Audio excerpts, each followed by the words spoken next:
Pemirsa, meskipun telah ditetapkan sebagai tersangka, Buniani tidak ditahan oleh polisi. Buniani menjadi tersangka bukan karena sebagai pengunggah video Ahok, tapi dijerat atas statusnya atau tulisannya di media sosial karena dianggap mengandung kebencian. Apakah status tersangka yang ditetapkan polisi sudah tepat? Kita akan membahas hal ini bersama ahli hukum pidana Muzakir, langsung dari kediamannya di Yogyakarta. Selamat sore, Profesor Muzakir.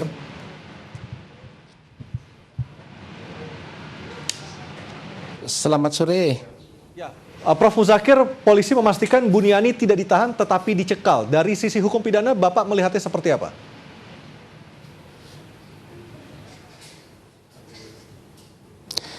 Jadi begini, dari sisi hukum pidana, sebetulnya cekal itu sebagai tindakan lanjutan. Mungkin yang paling utama adalah harus dibahas adalah mengenai apakah tindak pidananya itu dan apakah tindak pidana yang dilakukan itu pantas untuk dilakukan pencekalan gitu. Jadi pencekalan itu harus kaitannya dengan kualitas tindak pidananya itu gitu. Maka Buniani dengan status tersangka itu harus dicekal juga atau seperti apa, Prof?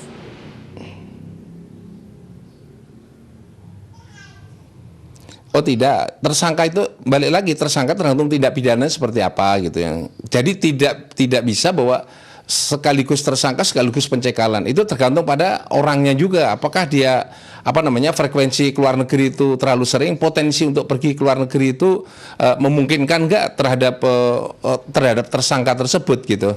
Menurut Prof. Muzakir sendiri, apakah Buniani layak menjadi tersangka dalam kasus ini?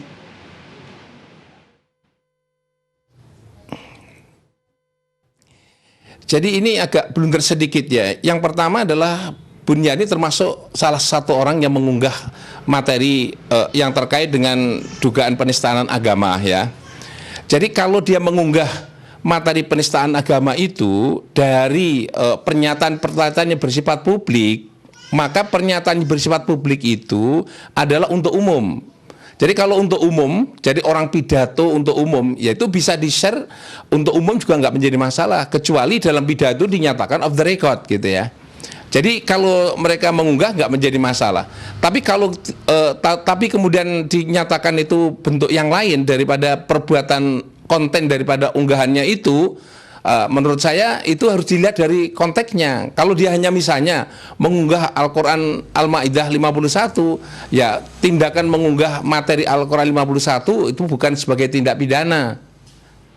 Polisi mengatakan Buniani dijerat sebagai tersangka bukan karena mengunggah video pidato Ahok di Kepulauan Seribu, tetapi yang menjadi masalah adalah tulisan atau caption di akun Facebook Buniani yang justru menurut polisi bisa menimbulkan kebencian. Seperti itu, Prof.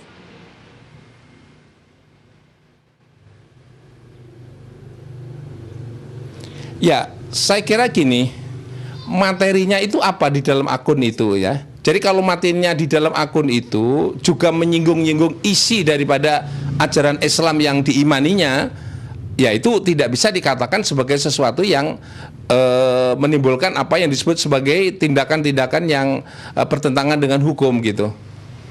Prof, banyak orang yang akhirnya membandingkan antara kasus Ahok dengan kasus Buniani.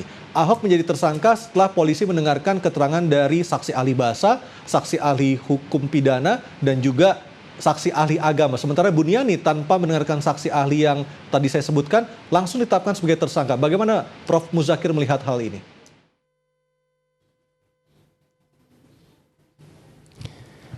Jadi memang ini yang menjadi masalah di dalam penegakan hukum ya.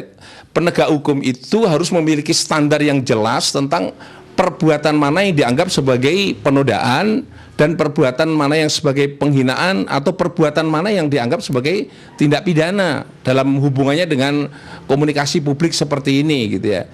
Dan terhadap perilaku atau terhadap orang yang disangka juga harus diperlakukan yang sama. Kalau ini terjadi seperti itu berarti dalam hubungan dengan ini telah terdapat perlakuan yang tidak sama gitu terhadap tindak pidana yang sama, perlakuan yang tidak sama gitu ya. Saya kira ini harus standar gitu ya. Kalau misalnya benar materinya dari Buniani ini adalah hanya mengutip Al-Quran saja, sesungguhnya itu bukan sebagai perbuatan hal yang materi yang berhubungan dengan yang disangkakan itu ya. Misalnya membangkitkan kebencian kelompok dan sebagainya. Karena dalam agama memang mengatur yang seperti itu. Yang kedua, kalau misalnya tindakan disebut sebagai penodaan, kan harus jelas. Dalam hukum pidana itu termasuk kualifikasi tindak pidana tertentu yang dikualifikasi sebagai tindak pidana itu harus jelas juga. Misalnya kata-kata dibohongin atau dibodohin. Nah ini kata-kata yang kalau dihubungkan dengan kitab suci memang kualitasnya berbeda dengan kata-kata yang disampaikan kepada orang perorangan atau mungkin yang tidak berhubungan dengan masalah kitab suci gitu. Baik, untuk kasus Pak Ahok sendiri, apakah menurut Profesor dari sisi hukum pidana, apakah Pak Ahok ini sudah selayaknya ditahan dengan status sebagai tersangka, ataukah langkah polisi saat ini sudah benar, Prof, dari sisi hukum pidana?